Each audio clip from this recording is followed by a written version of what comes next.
sociais e pela democracia estão aqui no seu jornal.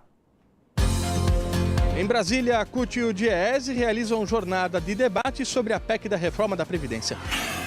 A população negra será fortemente atingida se a reforma da Previdência do governo Bolsonaro for aprovada. Ford anuncia que negociação com um novo comprador da fábrica está avançada e trabalhadores são orientados a retornar à linha de produção. Moradores da Vila Sônia, em Itaquaquecetuba, sofrem há 2 meses com a inundação de uma das principais estradas do bairro.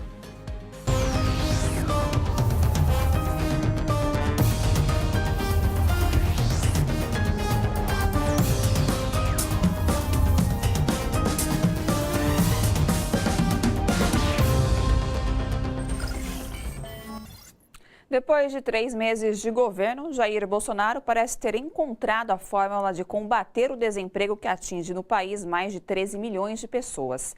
Em entrevista à Rede Record, ele culpou pela situação o IBGE, o Instituto Brasileiro de Geografia e Estatística.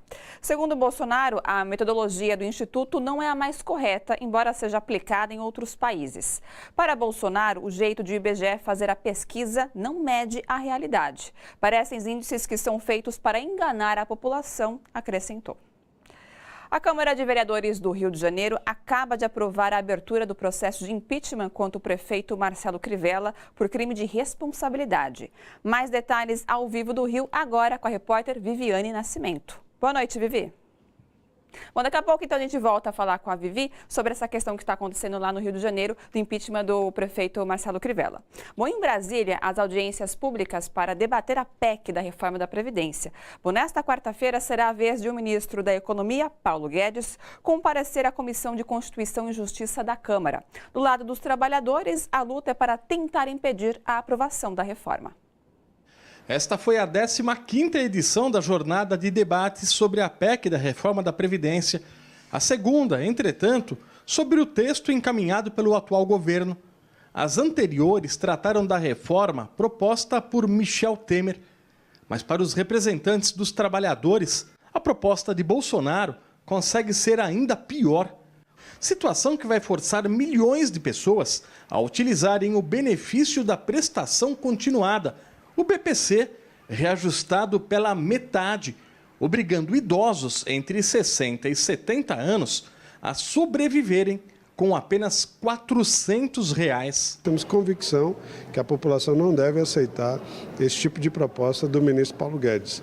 E, além do mais, ninguém aguenta trabalhar o tempo todo para atingir 40 anos de contribuição. Essa é uma proposta que não favorece os trabalhadores e só favorece os banqueiros.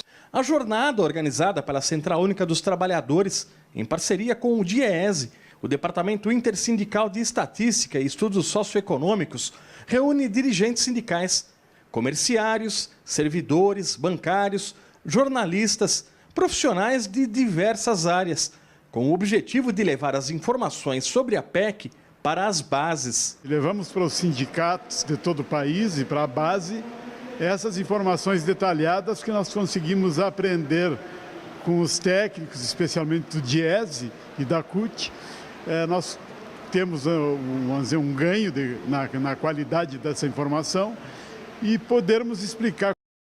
Criticados está a exigência de que os brasileiros comprovem longos anos de trabalho formal, justamente em um momento em que o país atravessa uma das maiores ondas de informalidade, provocada pela lei da terceirização da mão de obra e a reforma trabalhista, em vigor desde 2017. Além de ser terceirizada, a nossa categoria ela é pejotizada e dessa forma o trabalhador, quando chega aos 50 anos, também já não consegue mais emprego.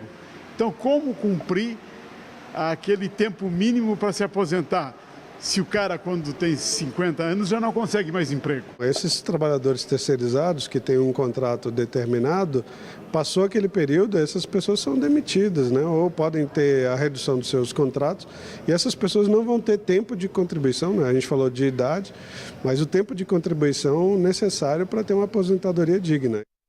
Agora a gente fala ao vivo com a repórter Viviane Nascimento, que está no Rio de Janeiro e traz detalhes sobre a aprovação da abertura do processo de impeachment contra o prefeito do Rio, Marcelo Crivella. Boa noite, Vivi. Boa noite, Ana Flávia. Então, por 35 votos a 14, a Câmara de Vereadores do Rio decidiu abrir o processo de impeachment contra o prefeito Marcelo Crivella. A sessão foi acalorada, com discursos inflamados e muitas manifestações das galerias, e a denúncia acatada pelo plenário se refere a crime de responsabilidade que o prefeito teria cometido em dezembro de 2018, ao renovar sem licitação o contrato com 2 empresas que exploram serviço de publicidade no mobiliário urbano da cidade. De acordo com a denúncia feita por um fiscal da Secretaria de Fazenda, as empresas exerceram durante 20 anos esse direito de exploração. E ao final desse período, esse material deveria passar para a posse do município. No entanto, foi uma emenda da Prefeitura que renovou essa concessão, mesmo com as empresas não tendo cumprido diversos compromissos firmados ao longo desse tempo. Depois da votação, foi realizado um sorteio para a formação da comissão processante, com 3 dos vereadores presentes. Para a sorte do Crivella, 3 dos sorteados são da base do governo. E o nome mais contestado é o do vereador Paulo Messina, que até bem pouco tempo era chefe da Casa Civil da Prefeitura.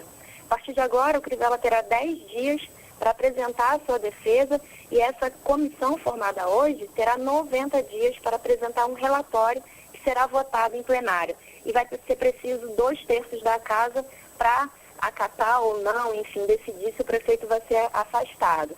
Então, Ana Flávia, a gente ainda está no início desse processo, mas é, sem dúvida, um momento de muita fragilidade para o prefeito e uma derrota significativa.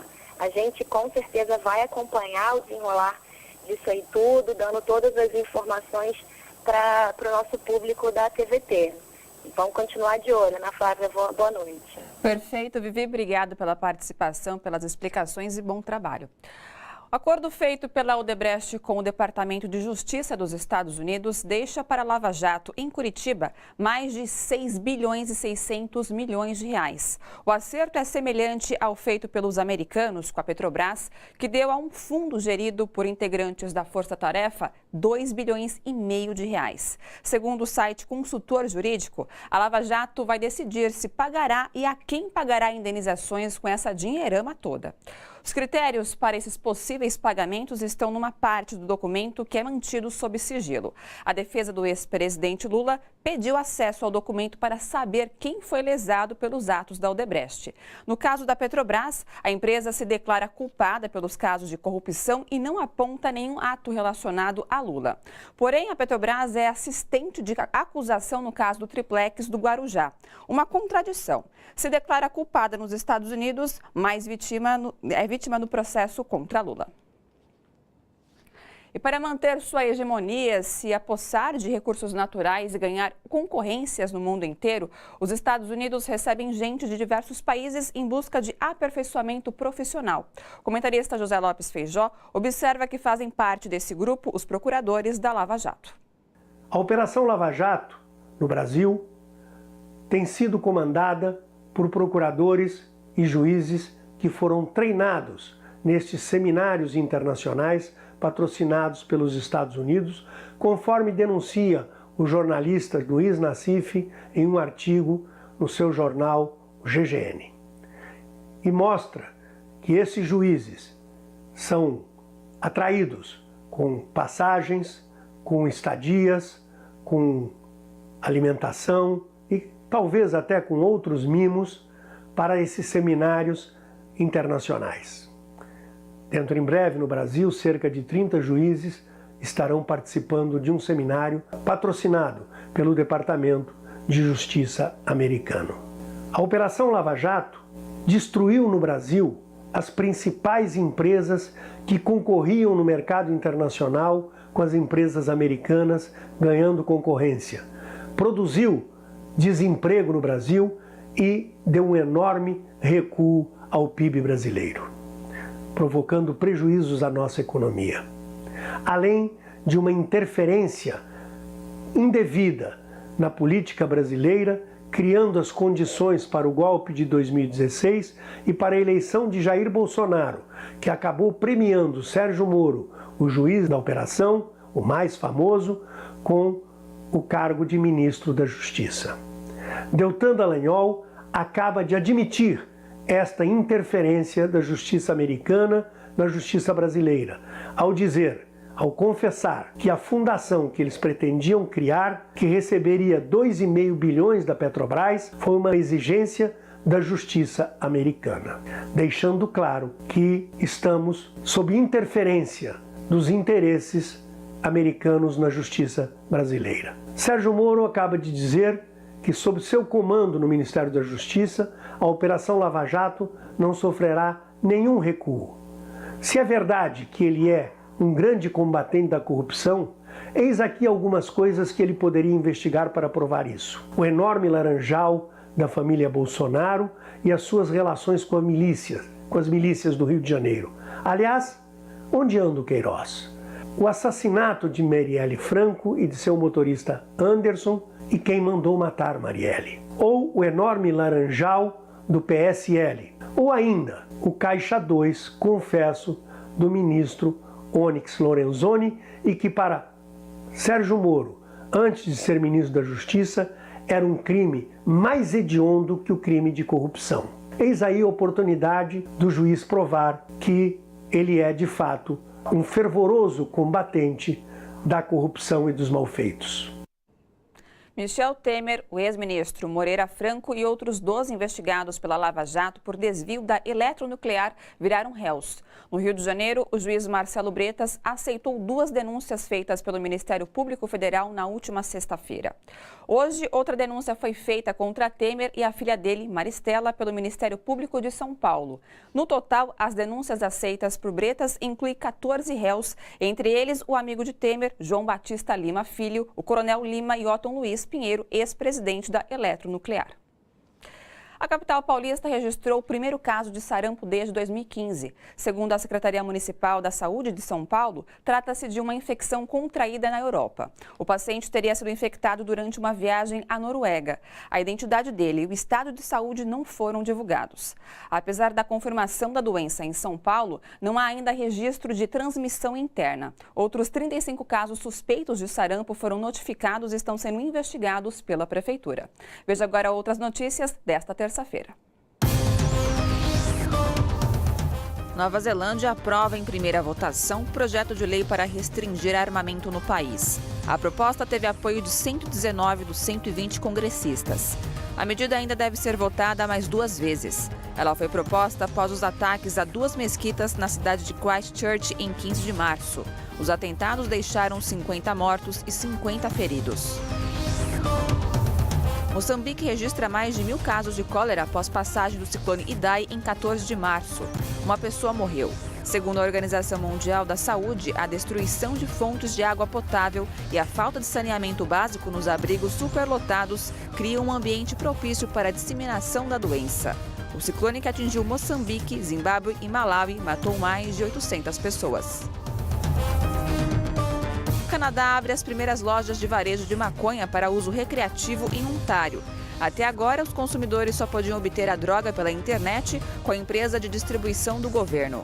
Em outubro do ano passado, o país se tornou o segundo do mundo, depois do Uruguai, a legalizar o uso recreativo da maconha.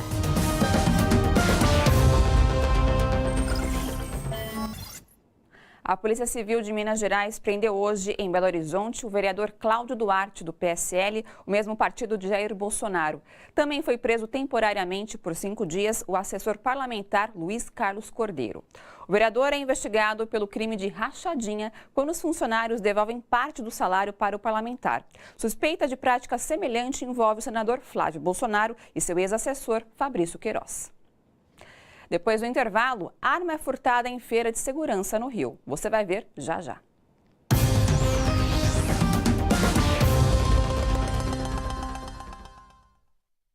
A TVT tem uma ótima notícia para você.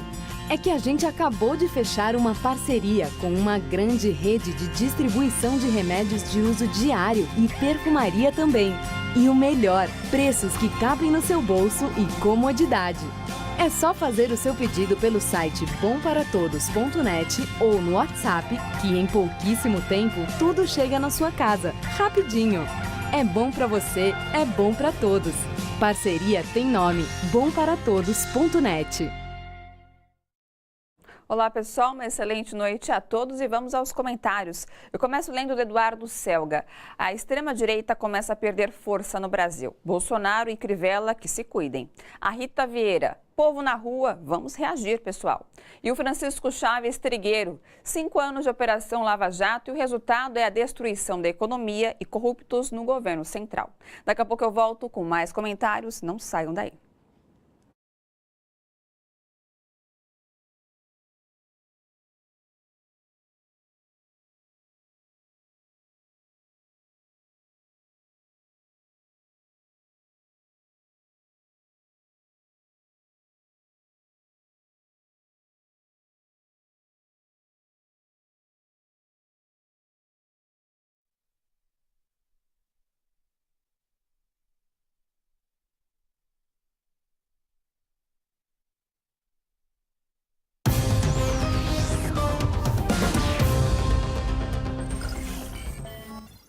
Uma arma foi furtada hoje no Rio de Janeiro, na maior feira de segurança da América Latina, com a presença do presidente da República em exercício, general Hamilton Mourão, o ministro da Defesa, o governador e o prefeito do Rio de Janeiro.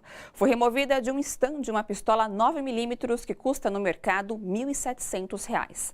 As armas presas era presa por um fio de aço para que os interessados pudessem manuseá-las, mas depois do furto, todas as que estavam expostas foram retiradas.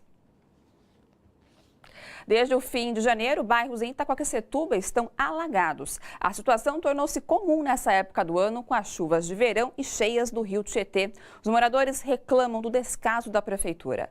Veja na reportagem de Marta Raquel. As motos conseguem passar apenas pelas calçadas, que agora secaram com a baixa da água. Para os carros é mais complicado. Hoje eles até conseguem atravessar a grande poça que não escoou após o alagamento, mas muitos já quebraram por causa dos buracos. Prefeito, arrumar a rua Vila Sônia. Tá difícil aqui de passar de carro. Tá tudo cheio de buraco, a estrada, ele não tem como ficar preso também, né? A gente não pode ficar preso dentro de casa. Então a gente tem que sair com os carros da gente também. O pessoal todo tem carro, sai, mas quebra os carros. Durante a enchente, uma empresa local doou aos moradores pontes improvisadas de madeira para que eles pudessem ao menos sair de casa. Foi um mês bem sofrido, no qual para ir ao trabalho, para ir à faculdade, eu tive que usar bota. Não sou eu, como todos os moradores do bairro, tá? Ficou bem complicado, até mesmo para a gente se locomover de carro, a gente teve que dar volta, tinha que dar volta, né? A água atingiu cerca de 600 metros da estrada. No comércio do Wagner também houve estragos. Nós ficamos 2 meses com a água parada em frente ao comércio. Como é que um comércio que mexe com a alimentação, um mercadinho aqui na frente, como é que você vai vender ou vai fazer qualquer coisa que relacionada à alimentação com uma água fedorenta? Você, quer dizer, não precisa nem muito longe, você está sentindo o cheiro, né? Totalmente esquecido, totalmente. Segundo a Defesa Civil, mesmo com o rio Tietê baixo na cidade de São Paulo, Itaquaquecetuba passa por agravantes. É até estranho de ter que dizer que essa boca, no momento, é boa que esteja obstruída, porque ela acaba tendo um refluxo do rio.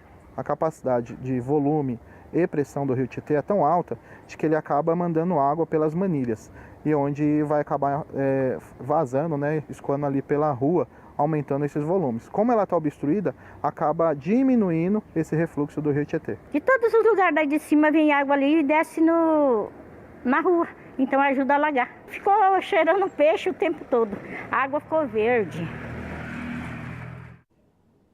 A Polícia Civil do Pará informou que o grileiro Fernando Ferreira Rosa Filho, o Fernandinho, foi o mandante do assassinato de Dilma Ferreira Silva, liderança do movimento dos atingidos por barragens. Também foram mortos o marido de Dilma, Cláudio Honor Silva, e Milton Lopes, amigo do casal. De acordo com a polícia, Fernandinho acredita que parte do assentamento do MAB, onde as vítimas viviam, está em terras que diz serem dele. Isso motivou a ordem para as execuções. Nos últimos 34 anos, conforme a Comissão Pastoral da Terra, houve no Brasil 230 vítimas de massacres no campo. Professores do Rio Grande do Sul cobram do governo do estado o fim do parcelamento dos salários da categoria, que já dura quase 3 anos e meio. Representantes dos docentes foram hoje à Secretaria de Educação, como mostra o repórter Guilherme Oliveira. Em mais uma tentativa de buscar soluções para os problemas na educação, diretores do sindicato foram à Secretaria de Educação para reivindicar uma audiência.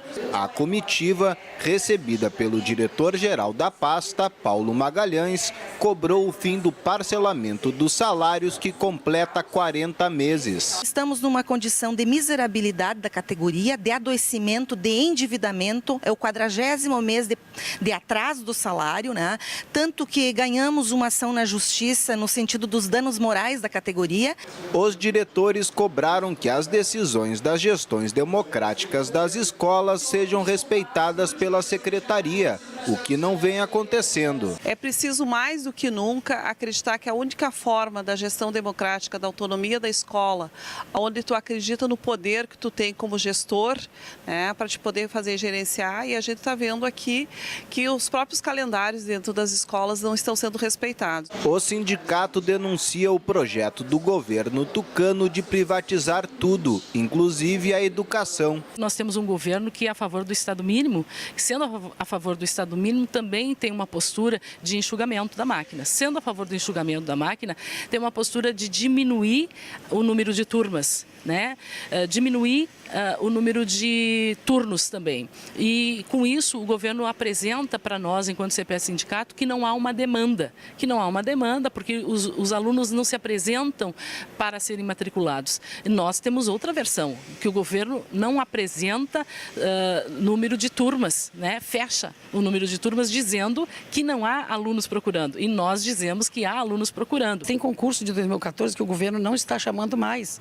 Então falta secretários, o governo não está chamando secretários. Falta monitores, o governo não está chamando monitores. Falta intérprete de Libras e o governo não está chamando.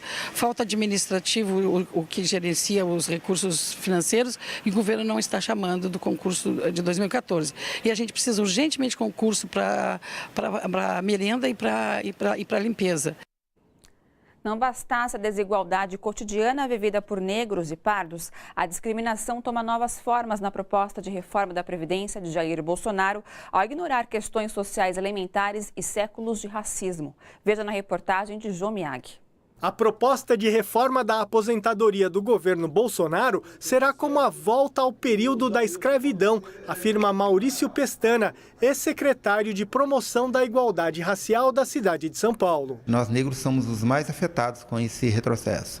Se em algumas áreas a gente está regredindo 5, 10, 15 anos, eu acho que a reforma da Previdência nós vamos estar reduzindo a mais de 100 anos, né? Todos sabem, todas as pesquisas do IBGE, do IPEA, do DIEESE, que o negro ele começa a trabalhar muito cedo. Eu sou um exemplo vivo disso.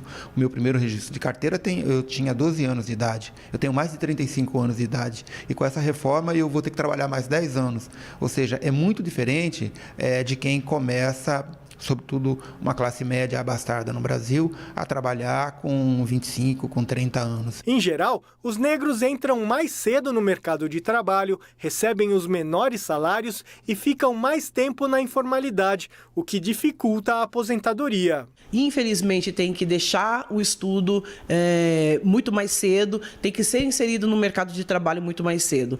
E o reflexo de deixar a educação antes que os outros trabalhadores e trabalhadoras faz com que a população negra seja inserida nos trabalhos mais precarizados.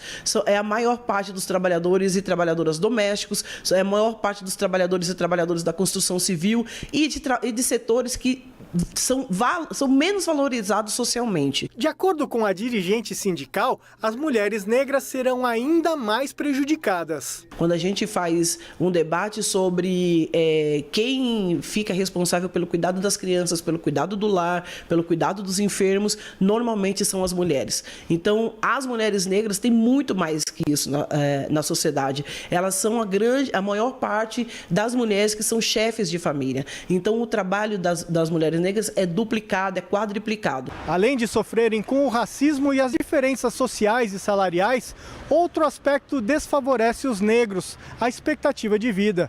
Segundo o IBGE, Instituto Brasileiro de Geografia e Estatística, na média, os brancos vivem 73 anos. Já os negros morrem mais cedo, aos 67 anos. Como a proposta para receber aposentadoria integral estabelece idade mínima de 62 anos para mulheres e 65 anos para homens, grande parte dos negros não vai se aposentar, acredita Patrícia Pellatieri, economista do DIEESE, Departamento Intersindical de Estatística e Estudos Socioeconômicos. Olhando para essas informações, nós vemos que a grande maioria dos negros e negras estarão excluídos da possibilidade de se aposentar. Se eu amplio a idade aí para 62 anos mulheres e 65 anos homens, como é a proposta apresentada pelo governo. Para os entrevistados, a única forma de impedir essa reforma previdenciária é conscientização e pressão popular. Está nas nossas mãos pressionar esse Congresso, né? A gente precisa que cada um e cada uma esteja nas ruas reivindicando seus direitos, reivindicando a democracia e reivindicando melhores condições de trabalho e de emprego. Há uma década, a Uniafro Brasil ajuda a escrever histórias reais de superação na vida de milhares de jovens da periferia. Durante esses 10 anos, a União de Núcleos de Educação Popular para Negras, Negros e Classe Trabalhadora já atendeu mais de 15 mil estudantes. Para falar mais sobre a história da Uniafro e os desafios em um momento que faltam políticas públicas para os mais pobres, eu converso com o fundador da Uniafro, Douglas Belchior. Douglas, seja bem-vindo. Boa noite, tudo bom? Tudo bem, muito obrigado pelo convite. A Gina de Espanha. Douglas, são vários, né, as conquistas, mas se você pudesse dizer a principal durante esses 10 anos de muita luta, qual seria? Bom, a Uniafro é herdeira de uma história de muitas lutas, de muitas organizações negras, como a Frente Negra Brasileira, o MNU, nos anos 80 e 90, nos anos 2000, com o PVNC, Steve Biko, Educafro, que são redes de cursinhos populares. A Uniafro é, então, a continuidade dessa luta. Participando da luta por cotas em universidades, fomos, junto com essa rede de organizações, a base social que sustentou, reivindicou nas ruas a política de cotas nas universidades, que é, talvez, daquelas que mais teve efeitos positivos para a vida do povo negro no Brasil. Interessante que, vendo um pouquinho da história de vocês, eu assisti um vídeo e uma das entrevistadas é uma estudante que nunca imaginou fazer medicina e conforme a disponibilidade, enfim, a experiência que ela teve com vocês, ela conseguiu, então, passar aí no vestibular para medicina. São várias histórias parecidas, né? São muitos anos e centenas de histórias bonitas, emocionantes. A gente fez um encontro na USP esse final de semana com muitas desses atores, dessas atrizes. A missão da Uniafro é retirar o corpo negro da linha de tiro, da fila do desemprego. A gente está vendo ali as imagens do que aconteceu no sábado, mais de 1.000 estudantes celebrando esse momento. A maioria esmagadora desses estudantes nunca tinham pisado na Universidade de São Paulo. Então, acho que o nosso trabalho é alimentar esse sonho e como o acesso à universidade pode mudar a trajetória individual, mas também da família e impactar a comunidade. Através de um trabalho que não é só o acesso à educação formal, mas o debate sobre cidadania e o papel de cada um de nós nessa sociedade. O que vai além. Por falar em educação, como que você analisa a atual conjuntura no Brasil em relação à educação? Bom, o Brasil, ele promoveu alguns avanços importantes para os mais pobres, para a classe trabalhadora, para o povo negro, nesses últimos 15 anos. Este governo é marcadamente contrário a esses avanços, ao direito do povo negro, do povo trabalhador como um todo. Nós vivemos ataques frontais e nós temos talvez simbolizado na reforma da Previdência, como disse a matéria anterior, que vai gerar mais pobreza, mais miséria, mais desigualdade, e por outro lado a política de segurança pública que o Moro defende no Congresso, que vai, por outro lado, fortalecer o braço armado do Estado, prender mais e matar mais, logo aquela população empobrecida que vai estar aí na margem dos conflitos da sociedade. Quanto mais pobreza, mais desigualdade, aumenta a violência, isso justifica a ação armada do Estado, o encarceramento, é tudo isso que a gente não quer. Bom, causa preocupação em que até agora não há muitas propostas e nem metas em relação à educação?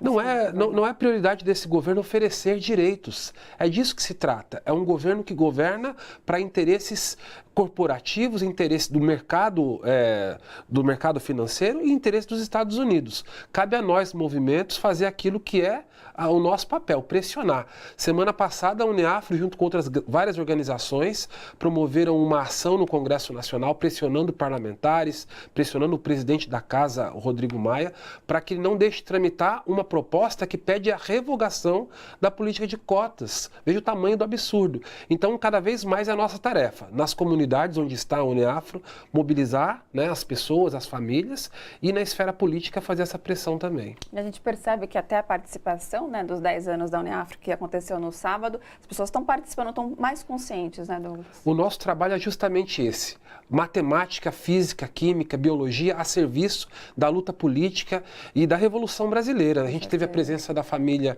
da Marielle, Aniele e Luiara, né? O prêmio com o nome de Marielle, homenageando as mães da Amparar, que são mães de pessoas presas, torturadas, violentadas e mortas pela polícia em São Paulo.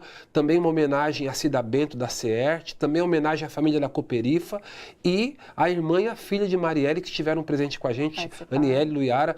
Foi um momento muito bonito, mágico e de celebração desses 10 anos. E no caso, a gente viu que são 10 anos que tiveram conquistas, tiveram dificuldades e os desafios não param, né? Então são muitos ainda a vir. Olha, são muitos desafios. A gente percebe que em meio a esse momento de turbulência, de radicalização da extrema-direita, de valores conservadores, ao mesmo tempo, nosso trabalho ampliou nas periferias. A gente saiu de 25 comunidades atendidas para 32 agora. Então também é verdade que há uma reação popular, uma reação nas periferias, uma reação do povo negro organizado para lutar para manter direitos e para avançar, exigir mais direitos. Afinal de contas, essa deve ser a prerrogativa do Estado. O Estado deve existir para garantir direitos, cidadania, dignidade para a vida de todos, sobretudo daqueles que historicamente sempre sofreram. E Douglas, para participar do projeto, enfim, conhecer um pouquinho mais de vocês, como que faz? Bom, o site é talvez o mais fácil, né? Você acessa lá uniafrobrasil.org, tá na telinha aí para quem chega para a gente através dos núcleos de base. Nós estamos aqui em São Paulo em 32 comunidades, bairros, todas as regiões de São Paulo, Grande São Paulo, ABC, Baixada, interior, também no Rio de Janeiro, na Baixada e na capital.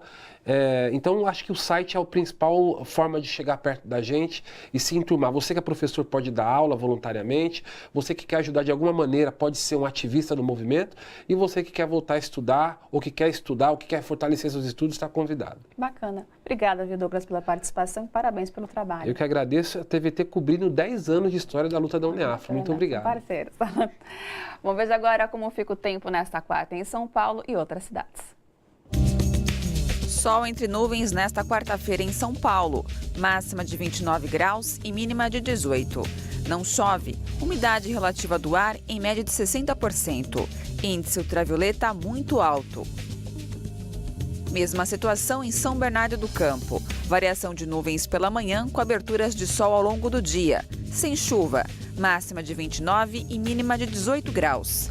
Já em Mogi das Cruzes, sol e calor com aumento de nuvens à tarde, sem previsão de chuva. Máxima de 30 graus e mínima de 16. Em Brasília, tempo parcialmente nublado com pancadas de chuva isoladas a partir da tarde. Máxima de 27 e mínima de 19 graus. Um mês depois da morte do neto do ex-presidente Lula, a Prefeitura de Santo André diz que o garoto Arthur, de 7 anos, não morreu de meningite, conforme o Hospital Bartira havia anunciado, o que foi amplamente divulgado e levou muita gente a pagar caro para vacinar o filho contra a doença. Segundo a Prefeitura, exames do Instituto Adolfo Lutz comprovaram que a causa da morte foi outra e que o laudo só pode ser divulgado pela família de Arthur. Quando o garoto morreu há um mês, chamou a atenção a rapidez que a notícia foi divulgada por um colunista do jornal O Globo apenas 9 minutos após o óbito. E que é pior, ele soube antes da família do ex-presidente Lula ser avisada. O deputado federal Alexandre Padilha, ex-ministro da Saúde e médico infectologista, acionou o Conselho Regional de Medicina para apurar a conduta dos profissionais do hospital sobre o vazamento. E depois do intervalo, em entrevista exclusiva à TVT, o ex-deputado Jean Willis, exilado na Alemanha, diz que o governo Bolsonaro tem 100 dias improdutivos. Você vai ver já já.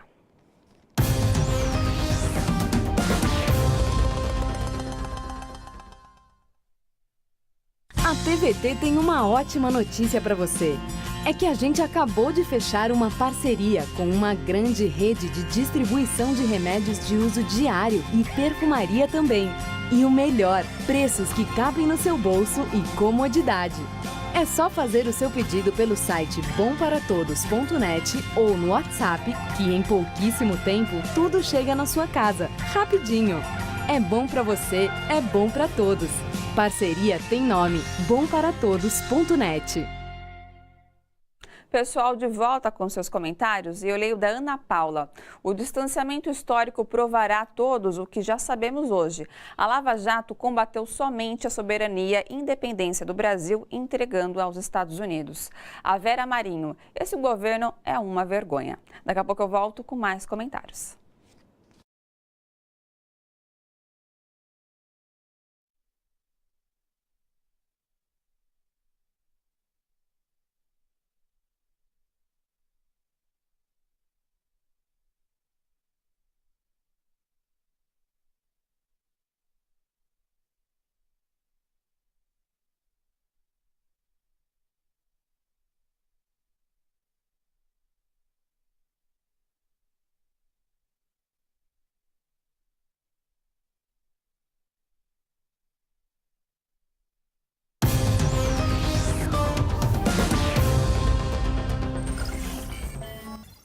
Metalúrgicos na Ford de São Bernardo do Campo, na ABC Paulista, continuam na luta pela manutenção dos empregos. Hoje eles participaram de mais uma assembleia sobre as negociações que vem ocorrendo entre a Ford e possíveis investidores. Foi a primeira assembleia após representantes dos sindicatos metalúrgicos do ABC se reunirem com o governador João Dória para discutir a venda da montadora e o futuro dos trabalhadores. 42 dias após o anúncio do fechamento da fábrica em São Bernardo do Campo, os trabalhadores da Ford receberam notícias otimistas nesta terça-feira. Durante a assembleia, o Sindicato dos Metalúrgicos informou que a montadora tem negociação avançada para a compra da fábrica. A Caoa já demonstrou interesse, mas o sindicato não confirma a informação porque as negociações são sigilosas. Quem é o novo patrão, nós não sabemos. Nós temos as mesmas informações que vocês, via imprensa, via mídia, até agora ninguém nos disse. Nos disse que havia sim assinado um acordo de confidencialidade com um dos grupos. Ponto. Essa é a informação que nós temos. O governo do estado e a prefeitura de São Bernardo se comprometeram a adotar medidas de incentivo para que a maioria dos empregos seja mantida. Não, na verdade não foi detalhado quais seriam as alternativas ou os instrumentos que o governo do estado tem e a prefeitura tem para facilitar esta negociação. Eles só disseram que tem instrumentos. Nós sabemos disso porque na GM houve também uma discussão sobre isso e o governo do estado lançou um pacote da qual a GM é a maior beneficiada. Portanto, o estado, a administração pública municipal tem instrumentos capazes de colaborar nessa decisão final desse novo investidor. Na reunião com o governador e com o prefeito daqui de São Bernardo do Campo, eles disseram que tem um compromisso de buscar 100% disso. Então, e nós, enquanto sindicato, vamos tentar buscar o aproveitamento do máximo possível da mão de obra que está aqui hoje. A Ford também comunicou ao sindicato que fará o pagamento do PLR, o Programa de Participação de Lucros e Resultados, a todos os funcionários, no valor de R$ 17.640 até a data final da produção. Os trabalhadores também terão direito à database e cursos de requalificação profissional. Nós pautamos amparo psicológico para aquela pessoa que se sentir necessário, e aí a fábrica vai colocar dentro do departamento médico dela um especialista para tratar isso. Nós colocamos como fica a atuação da representação sindical com o que sobra da Ford, com o que vem o comprador. Nós colocamos como tratar os horistas e os mensalistas nesse processo como um todo, em pé de igualdade, e até agora nós temos conseguido ter um avanço significativo. Atendendo a um pedido da Ford, após a assembleia, o sindicato orientou os funcionários a retomarem suas atividades no trabalho. A linha de produção estava paralisada desde o anúncio do fechamento da fábrica. A Ford precisa entregar cerca de 1.700 carros de passeio e 843 caminhões até o final da produção, previsto para novembro. Para nós, faz parte da nossa estratégia também que este novo investidor consiga olhar como é que a fábrica funciona, como é que os trabalhadores se comportam, como é que é o processo de produção. Portanto, para nós, interessa, nesse instante, o retorno ao trabalho, como parte, inclusive, da nossa estratégia de luta para sermos vitoriosos ao final. O anúncio do fechamento da R.R. Donnelley, a gráfica que há anos imprime as provas do Enem, fez com que centenas de trabalhadores ocupassem hoje em protesto pistas da rodovia Anhanguera, em Osasco, na Grande São Paulo. Os funcionários reclamam que sequer puderam entrar na fábrica para buscar seus pertences. Ao chegar para trabalhar, encontraram as portas fechadas. Os funcionários, alguns há 30 anos na gráfica, querem saber se terão respeitados os direitos trabalhistas. Queremos receber! Queremos receber! 100 dias improdutivos. Esta é a análise que o ex-deputado federal Jean Willis faz sobre o governo de Jair Bolsonaro. Em entrevista exclusiva ao correspondente da TVT em Berlim, Flávio Aguiar, ele disse que Bolsonaro precisa repensar a sua base parlamentar. Em janeiro, Jean Willis deixou o Brasil após receber ameaças de morte de grupos de extrema-direita no país. Em quase 100 dias de governo Bolsonaro, o Brasil não produziu nada de significativo, né? O número de desempregados, o número de pessoas com a conta negativada no sistema de proteção ao crédito, o número de subempregados, o número de crianças com fome, só aumenta. Ou seja, Bolsonaro não propôs nada ainda nesses quase 100 dias de governo. Isso não é um espanto.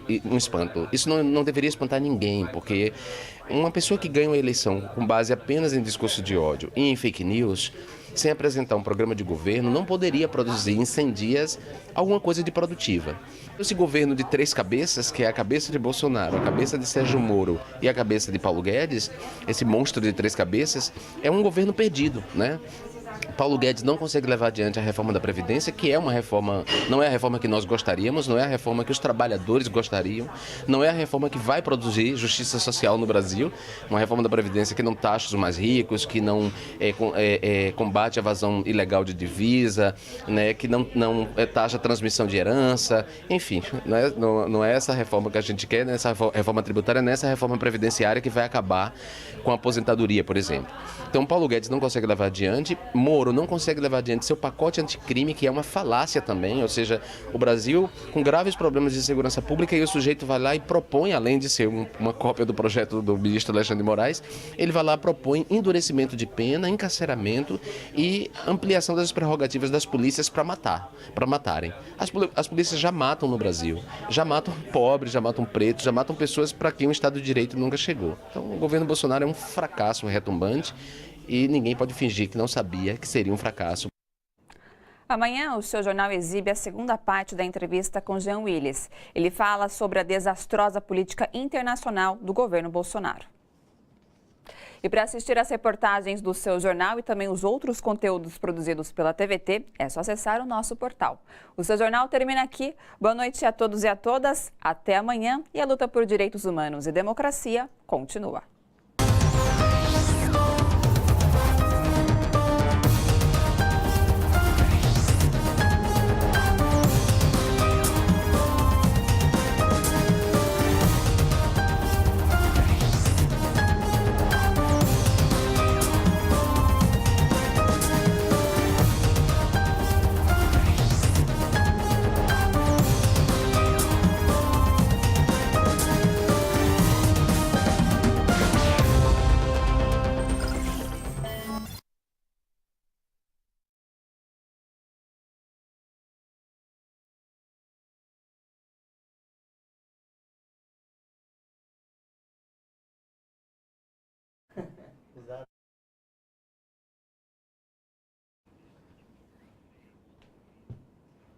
Olá, pessoal, de volta aqui com seus comentários. Para encerrar, gostaria de agradecer a participação de todos que enviaram comentários na edição desta terça-feira. Continue participando e não se esqueçam, amanhã, pontualmente às 7 da noite, nós estamos de volta com mais notícias e informações e os seus comentários. Beijo grande, até lá!